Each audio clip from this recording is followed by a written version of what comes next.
ऐसे इलेक्शन के मजाक की क्या जरूरत है? इस तमाशे से जमहूरियत का क्या ताल्लुक है? मुझे तो दुख इस बात का है कि आइन और जमहूरियत के नाम पर कौम के कोई 50 अरब रुपए इंतखाबात के नाम पर जाया किए जा रहे हैं, जबकि सभी जानते हैं कि ये सब कुछ जिस तरह हो रहा है इसका ताल्लुक ना जमहूरियत से है और ना ही आइन और कानून से। प्रोग्राम हिडन ट्रूथ से आपकी खिदमत में हाजिर हूँ किरण खान।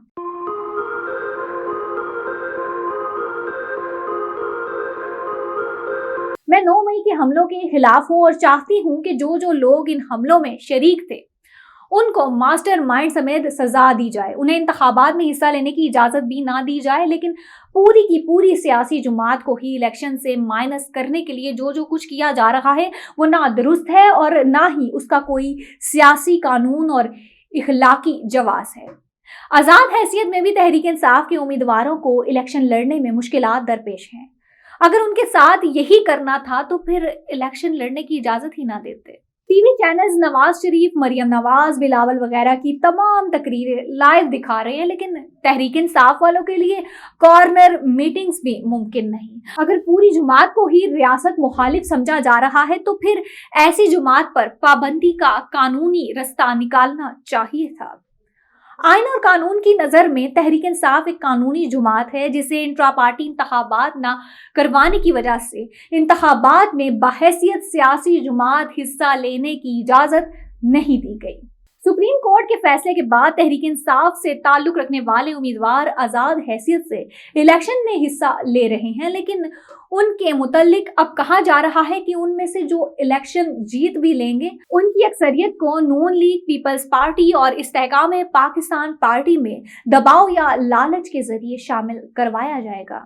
बड़े फखर से कहा जा रहा है कि जरदारी साहब तो उस काम में मास्टर हैं। जहांगीर तरीन का कहना है कि उन्होंने माजी में भी ये काम किया, अब भी करेंगे, जबकि नून लीग भी यही उम्मीद लगाए बैठी है कि ऐसे आजाद अरकान असेंबली उनके साथ ही मिलेंगे।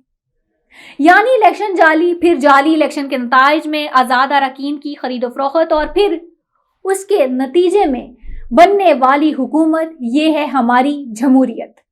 ये सब कुछ गलत हो रहा है, सबको मालूम है, ये सब धांधली है, लेकिन उसके बावजूद सब इलेक्शन का ये ड्रामा सजाने पर तैयार है। ऐसी जमहूरियत से पाकिस्तान को क्या मिलेगा? ऐसे इलेक्शन ने इस मुल्क को कैसा सियासी इस्तेहकाम देना है? जो लोग चोर दरवाजे से और आजाद अरकान की खरीदो फरोख्त की आस लगाकर इक्तदार में आना चाहते हैं, उनसे बेहतरी की क्या उम्मीद लगाई जा सकती है? सियासी इंजीनियरिंग अगर कल गलत थी तो आज कैसे जायज हो सकती है? ऐसे माहौल में जब सब कुछ ही गड़बड़ है, इंतखाबात की शफाफियत और आजादाना होने की बात एक मजाक से ज्यादा कुछ नहीं। आइन बर वक्त इंतखाबात पर जोर देता है, लेकिन उसके साथ साथ वो साफ और शिफाफ इंतखाबात की भी बात करता है। अगर इंतखाबात वक्त पर ना हो तो कहा जाता है कि आइन शिकनी होगी, लेकिन अगर इलेक्शन के नाम पर ड्रामा हो तो इसे आइन शिकनी क्यों नहीं कहा जाता? खानापुरी या रस्म अदा करने की बात है तो फिर ऐसे इलेक्शन जरूर करवा लें, वरना हकीकत में जो हो रहा है वो आइन और जमहूरियत के नाम पर धोखे के सिवा कुछ नहीं है। अब तक के लिए इतना ही। देखते रहिए DTV NN, देसी टीवी USA और हमारा OTT प्लेटफॉर्म DTV फ्लिक्स, जहां 2000 से ज्यादा चैनल्स को देखा जा सकता है।